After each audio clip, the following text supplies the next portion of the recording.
Je suis une antique gargouille, logée au sommet d'un clocher. Je ne sais qui va m'y percher, mes souvenirs, le temps les brouille. Quand il pleut fort, j'aime à pencher sur les gens que l'averse mouille, mon bec crochu. J'aime à cracher sur eux mon eau pleine de rouille. Je suis une antique gargouille, logée au sommet d'un clocher.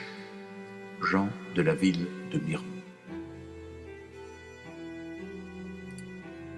Depuis Eugène Sue et Victor Hugo, la gargouille fait partie de toute évocation un tant soit peu littéraire du Moyen Âge. Fonctionnellement, les gargouilles sont des dégorgeoirs, en embouchure des chenaux d'évacuation, gouttières ou rampant des arcs-boutants, formant saillies sur le mur pour rejeter au loin l'eau collectée par les toitures des édifices.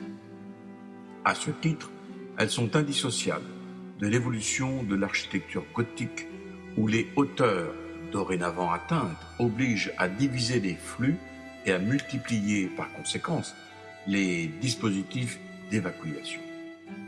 Bien que des antécédents puissent lui être trouvés dans l'architecture antique, la gargouille ne se constitue véritablement qu'à partir du XIIe siècle et connaît son développement maximal entre le XIV et le XVe siècle, avant que l'architecture renaissante s'impose avec de nouvelles solutions fonctionnelles.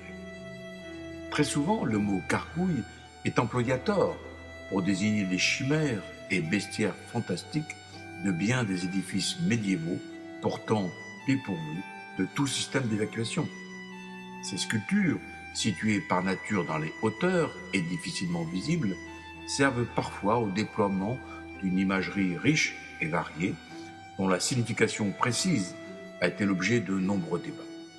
Elles peuvent être anthropomorphes, zoomorphes ou fantastiques et hybrides, et parfois comporter plusieurs figures. Elles constituent un support idéal à la fantaisie et à l'imagination, souvent irrévérencieuse, voire obscène, et même parfois sacrilège, des sculpteurs.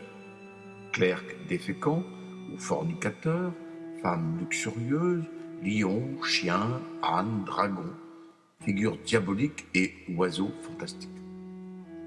La critique sociale véhiculée par de telles images dans la marge monumentale peut s'accompagner d'enjeux symboliques puisés dans le texte biblique.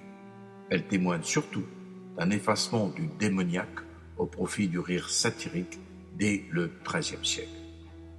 La multiplication de ce type d'image de la marge du XIVe siècle peut être mise en relation directe avec le développement de la prédication en langue vernaculaire.